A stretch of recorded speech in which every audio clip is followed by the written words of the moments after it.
President, Mr. Speaker, members of the United States Congress, I return as a former President of the Senate and a former member of this great House. And now, as President, it is my privilege to report to you on the State of the Union.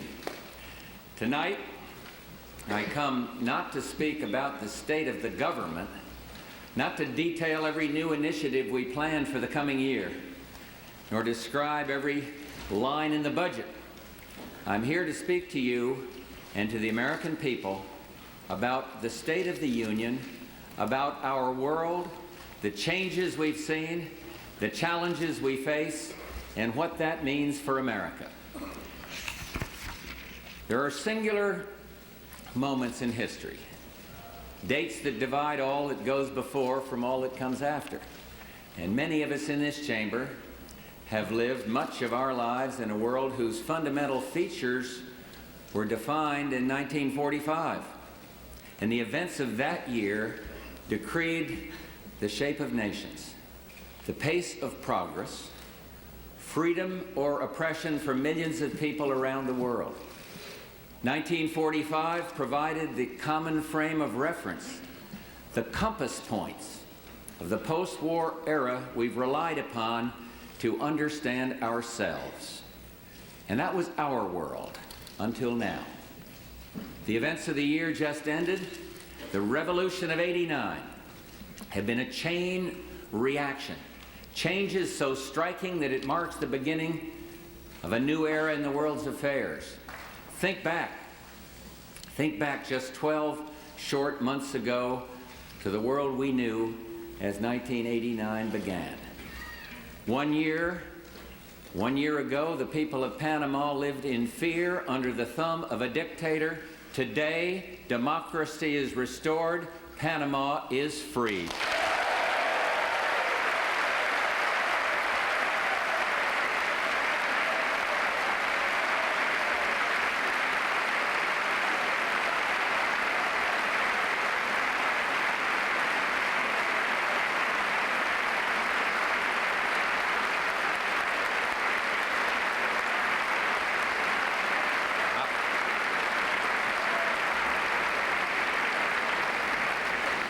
Operation Just Cause has achieved its objective, and the number of military personnel in Panama is now very close to what it was before the operation began. And tonight, I am announcing that well before the end of February, the additional numbers of American troops, the brave men and women of our armed forces who made this mission a success, will be back home. A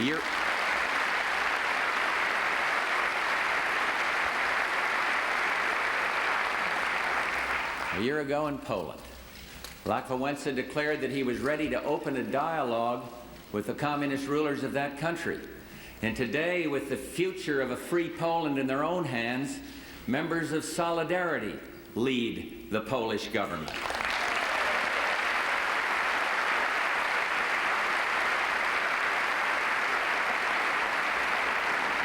And a year ago, freedom's playwright Václav Havel languished as a prisoner in Prague. And today, it's Václav Havel, President of Czechoslovakia.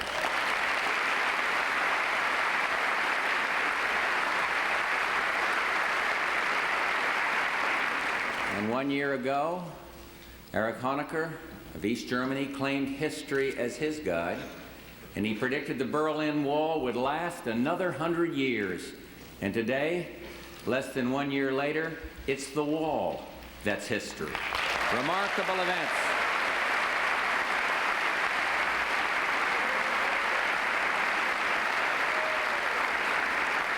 Remarkable events.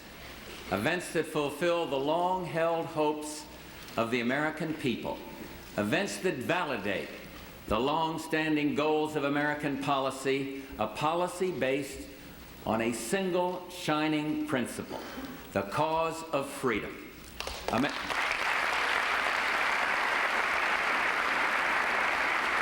America, not just the nation, but an idea, alive in the minds of people everywhere. As this new world takes shape, America stands at the center of a widening circle of freedom, today, tomorrow, and into the next century. Our nation is the enduring dream of every immigrant who ever set foot on these shores and the millions still struggling to be free. This nation, this idea called America, was and always will be a new world, our new world. At a workers' rally in a place called Widening on the outskirts of Prague, the idea called America is alive. A worker dressed in grimy overalls rises to speak at the factory gates, and he begins his speech to his fellow citizens with these words of a distant revolution.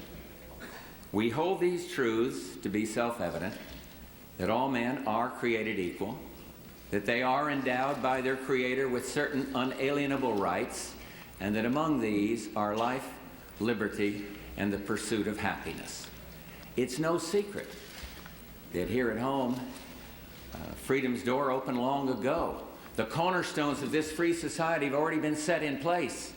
Democracy, competition, opportunity, private investment, stewardship, and of course, leadership.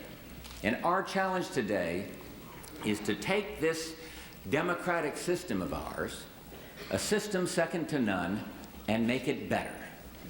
A better America, where there's a job for everyone who wants one, where women working outside the home can be confident their children are in safe and loving care, and where government works to expand child care alternatives for parents.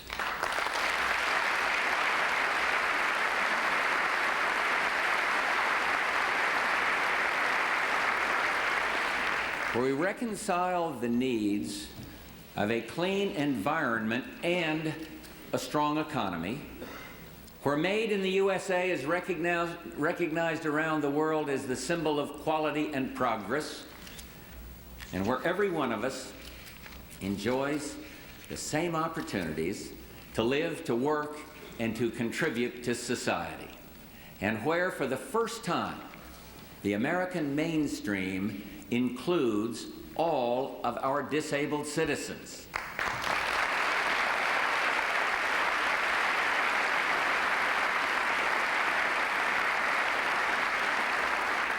Where everyone has a roof over his head and where the homeless get the help they need to live in dignity. Where our schools challenge and support our kids and our teachers, and where all of them make the grade. Where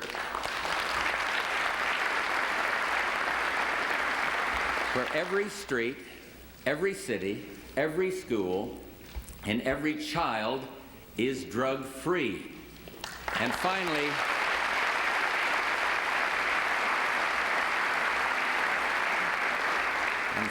where no American is forgotten. Our hearts go out to our hostages who are ceaselessly on our minds and in our efforts. That's part of the future we want to see, the future we can make for ourselves, but dreams alone won't get us there. We need to extend our horizon, commit to the long view, and our mission for the future starts today. In the tough, competitive markets around the world, America faces the great challenges and great opportunities. And we know that we can succeed in the global economic arena of the 90s, but to meet that challenge, we must make some fundamental changes, some crucial investment in ourselves. Yes, we are going to invest in America. This administration is determined to encourage the creation of capital of all kinds, physical capital, everything from our farms and factories to our workshops and production lines, all that is needed to produce and deliver quality goods and quality services.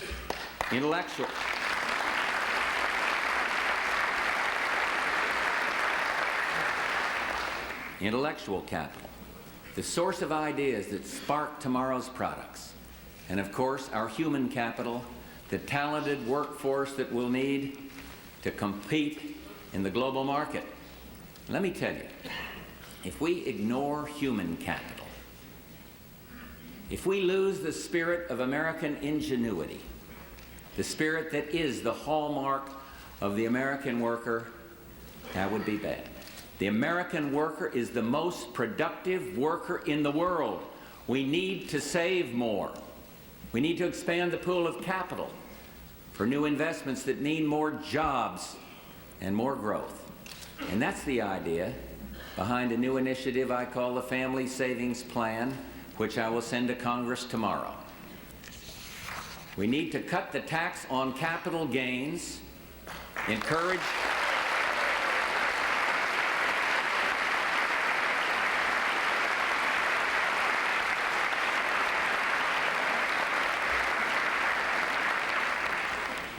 risk takers, especially those in our small businesses, to take those steps that translate into economic reward, jobs, and a better life for all of us.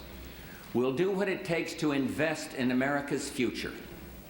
The budget commitment is there. The money is there. It's there for research and development, R&D, a record high. It's there for our housing initiative, HOPE, H-O-P-E, to help everyone from first-time home buyers to the homeless.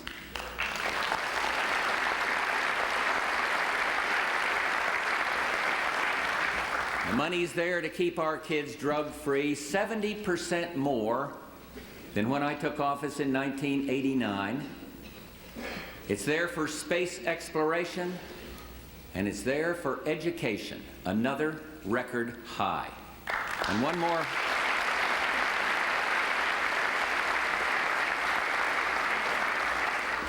thing. Last fall at the Education Summit, the governors and I agreed to look for ways to help make sure that our kids are ready to learn the very first day they walk into the classroom. And I've made good on that commitment by proposing a record increase in funds, an extra $500 million for something near and dear to all of us, Head Start.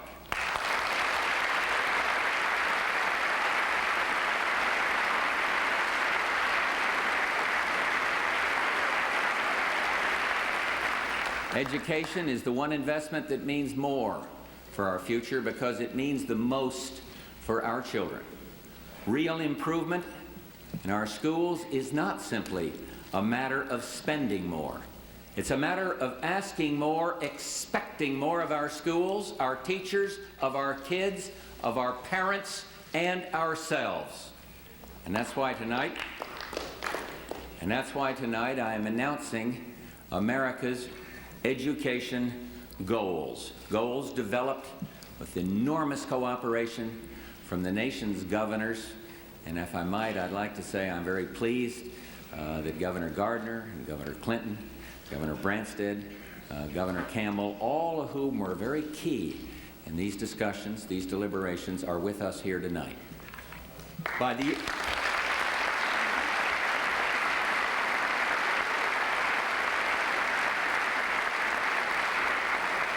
the year 2000, every child must start school ready to learn.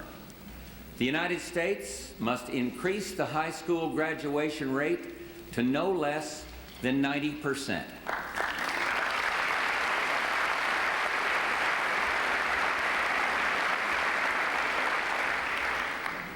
And we are going to make sure our schools' diplomas mean something.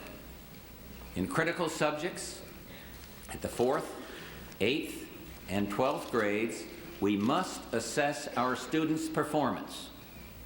By the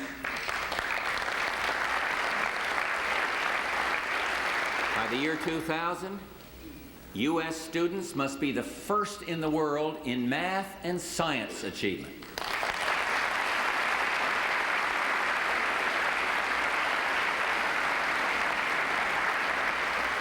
Every American adult must be a skilled, literate worker and citizen.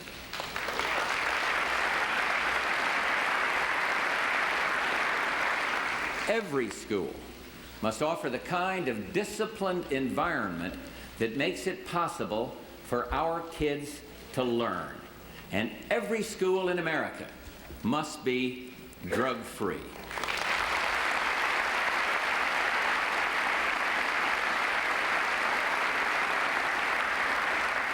Ambitious aims, of course. Easy to do?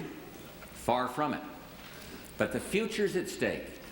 The nation will not accept anything less than excellence in education. These investments will keep America competitive. And I know this about the American people. We welcome competition. We'll match our ingenuity, our energy, our experience, and technology, our spirit and enterprise against anyone. But let the competition be free, but let it also be fair. America is ready.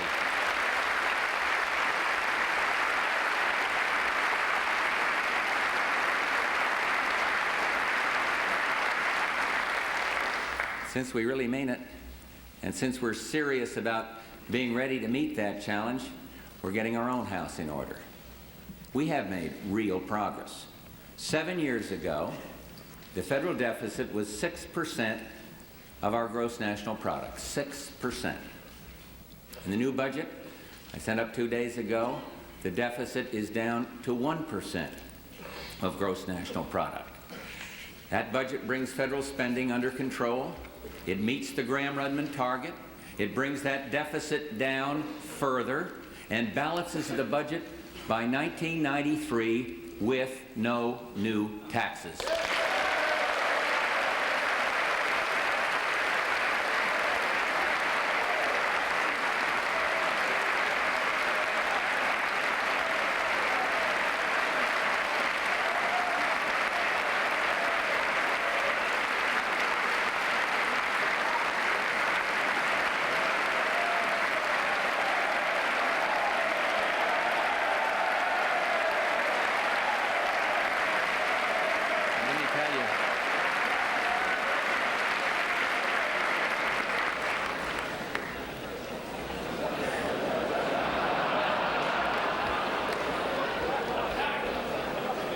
Let me tell you, there's still more than enough federal spending. For most of us, $1.2 trillion is still a lot of money. And once the budget is balanced, we can operate the way every family must when it has bills to pay. We won't leave it to our children and our grandchildren.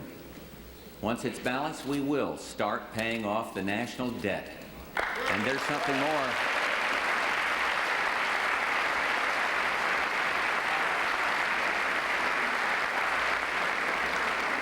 There's something more we owe the generations of the future: stewardship, the safekeeping of America's precious environmental inheritance. As just one sign of how serious we are, we will elevate the Environmental Protection Agency to cabinet rank. Not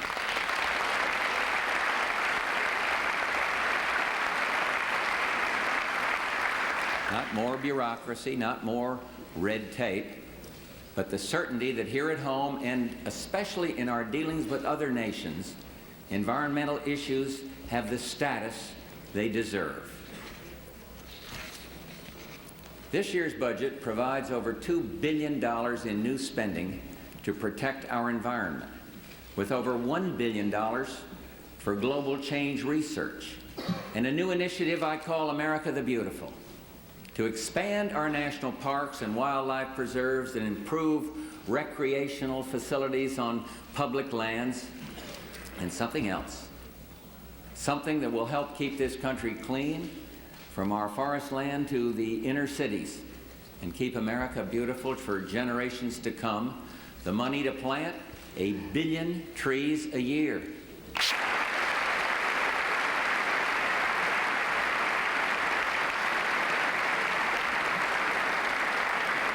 Tonight, let me say again to all the members of the Congress, the American people did not send us here to bicker. There is work to do, and they sent us here to get it done. And once again, in the spirit of cooperation, I offer my hand to all of you, and let's work together to do the will of the people. Clean air, child care, the Educational Excellence Act, crime and drugs, it's time to act. The Farm Bill, transportation policy, product liability reform, enterprise zones, it's time to act together.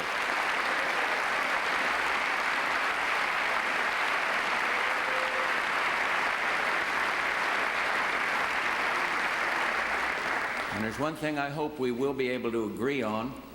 It's about our commitments. And I'm talking about Social Security.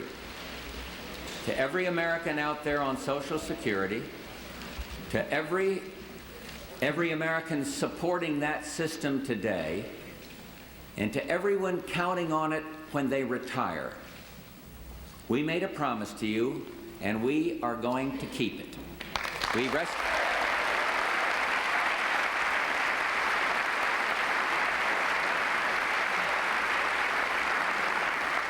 rescued the system in 1983, and it's sound again. Bipartisan arrangement. Our budget fully funds today's benefits, and it assures that future benefits will be funded as well. And the last thing we need to do is mess around with Social Security.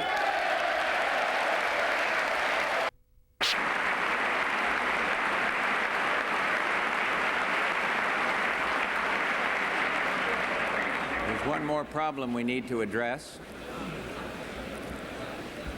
We must give careful consideration to the recommendations of the health care studies underway now, and that's why tonight I'm asking Dr. Sullivan, Lou Sullivan, Secretary of Health and Human Services, to lead a domestic policy council review of recommendations on the quality, accessibility, and cost of our nation's health care system. I am committed to bring the staggering costs of health care under control.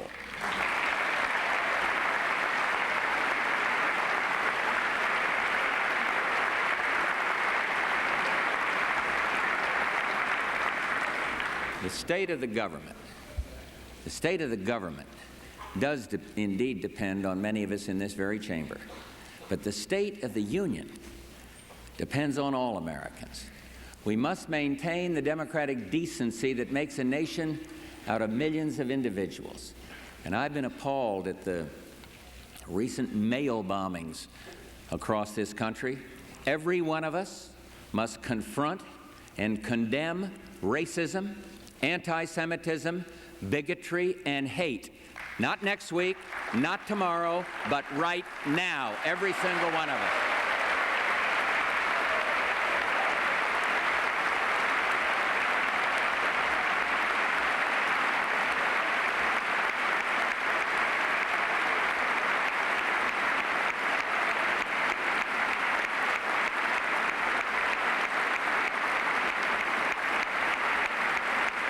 State of the Union.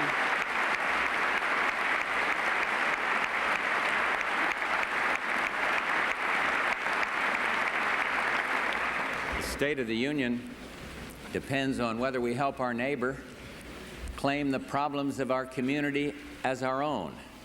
We've got to step forward when there's trouble, lend a hand, be what I call a point of light to a stranger in need. We've got to take the time after a busy day to sit down and read with our kids, help them with their homework, pass along the values we learned as children, and that's how we sustain the State of the Union. Every effort is important. It all adds up. It's doing the things that give democracy meaning. It all adds up to who we are and who we will be. And let me say that so long as we remember the American idea, so long as we live up to the American ideal, the State of the Union will remain sound and strong. And to those who worry that we've lost our way, well, I want you to listen to parts of a letter written by James Markwell, Private First Class James Markwell, a 20-year-old Army medic of the 1st Battalion, 75th Rangers. It's dated December 18th, the night before our armed forces went into action in Panama. It's a letter servicemen write and hope will never be sent. And sadly, Private Markwell's mother did receive this letter. She passed it along to me out there in Cincinnati. And here's some of what he wrote. I've never been afraid of death, but I know he is waiting at the corner. I've been trained to kill and to save, and so is everyone else. I am frightened what lays beyond the fog, and yet do not mourn for me. Revel in the life that I have died to give you. But most of all, don't forget, the Army was my choice, something that I wanted to do. Remember, I joined the Army to serve my country and ensure that you are free to do what you want and live your lives freely. Let me add that Private Markwell was among the first to see battle in Panama and one of the first to fall. But he knew what he believed in. He carried the idea we call America in his heart. I began tonight speaking about the changes we've seen this past year. There is a new world of challenges and opportunities before us. And there's a need for leadership that only America can provide. Nearly 40 years ago, in his last address to the Congress, President Harry Truman predicted such a time would come. He said, as our world grows stronger, more united, more attractive to men on both sides of the Iron Curtain, then inevitably there will come a time of change within the communist world. Today, that change is taking place. For more than 40 years, America and its allies held communism in check and ensured that democracy would continue to exist. And today, with communism crumbling, our aim must be to ensure democracy's advance, to take the lead in forging peace and freedom's best hope, a great and growing commonwealth of free nations. And to the Congress and to all Americans, I say it is time to acclaim a new consensus at home and abroad, a common vision of the peaceful world we want to see. Here in our own hemisphere, it is time for all the peoples of the Americas, North and South, to live in freedom. In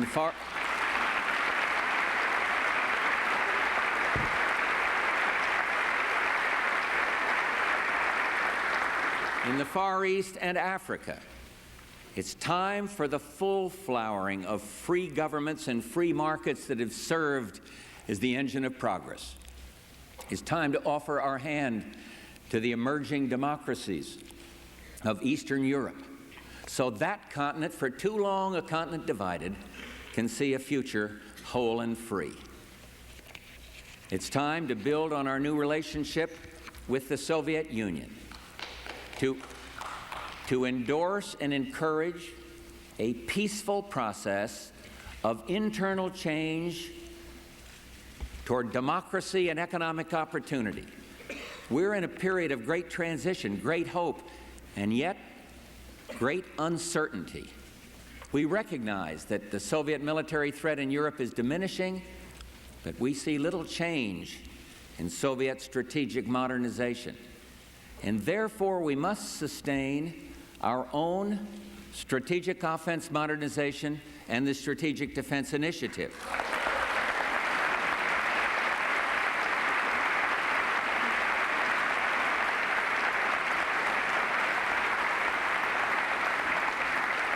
But the time is right to move forward on a conventional arms control agreement to move us to more appropriate levels of military forces in Europe, a coherent defense program that ensures the U.S. will continue to be a catalyst for peaceful change in Europe.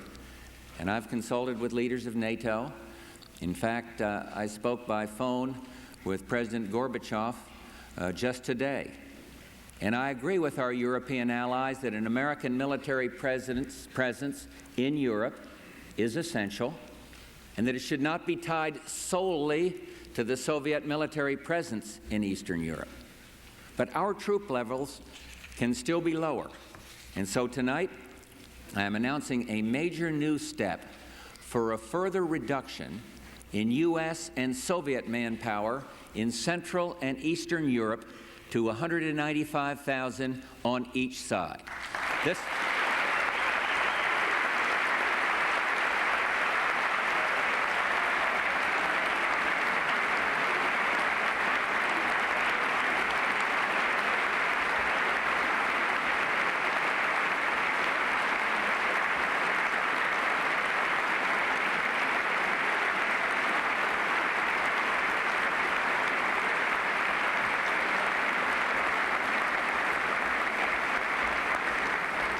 This number, this level, reflects the advice of our senior military advisors. It's designed to protect American and European interests and sustain NATO's defense strategy. A swift conclusion to our arms control talks, conventional, chemical, and strategic, must now be our goal, and that time has come. Still, we must recognize an unfortunate fact. In many regions of the world tonight, the reality is conflict, not peace. Enduring animosities and opposing interests remain, and thus the cause of peace must be served by an America strong enough and sure enough to defend our interests and our ideals. It's this American idea that for the past 4 decades helped inspire this revolution of '89. And here at home and in the world, there is history in the making, history to be made. 6 months ago, early in this season of change, I stood at the gates of the Gdansk shipyard in Poland at the monument to the fallen workers of solidarity. It's a monument of simple majesty. 3 tall crosses rise up from the stones, and atop each cross, an anchor, an ancient symbol of hope. The anchor in our world today is freedom, holding us steady in times of change, a symbol of hope to all the world. And freedom is at the very heart of the idea that is America. Giving life to the idea depends on every one of us. Our anchor has always been faith and family. In the last few days of this past momentous year, our family was blessed once more, celebrating the joy of life when a little boy became our 12th grandchild. And I held the little guy for the first time. The troubles at home and abroad seem manageable and totally in perspective. And now I know,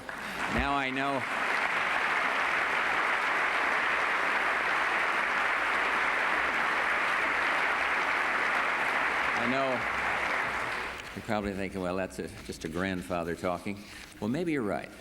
But I've met a lot of children this past year across this country, so all of you have, everywhere from the Far East to Eastern Europe. And all kids are unique, and yet all kids are alike. The budding young environmentalists I met this month who joined me in exploring the Florida Everglades. The little leaguers I played catch with in Poland, ready to go from Warsaw to the World Series. And even the kids who are ill or alone. And God bless those border babies, born addicted to drugs and AIDS and coping with problems no child should have to face. But you know, when it comes to hope and the future, every kid is the same, full of dreams, ready to take on the world, all special, because they are the very future of freedom. And to them belongs this new world I've been speaking about. And so tonight I'm going to ask something of every one of you. Let me start with my generation, with the grandparents out there. You are our living link to the past. Tell your grandchildren the story of struggles waged at home and abroad, of sacrifices freely made for freedom's sake, and tell them your own story as well, because every American has a story to tell. And parents, your children look to you for direction and guidance. Tell them of faith and family. Tell them we are one nation under God. Teach them that of all the many gifts they can receive, liberty is their most precious legacy. And of all the gifts they can give, the greatest is helping others. And to the children and young people out there tonight, with you rests our hope. All that America will mean in the years and decades ahead. Fix your vision on a new century, your century, on dreams we cannot see, on the destiny that is yours and yours alone. And finally, let all Americans, all of us together here in this chamber, the symbolic center of democracy, affirm our allegiance to this idea we call America, and let us remember that the state of the Union depends on each and every one of us. God bless all of you, and may God bless this great nation, the United States of America.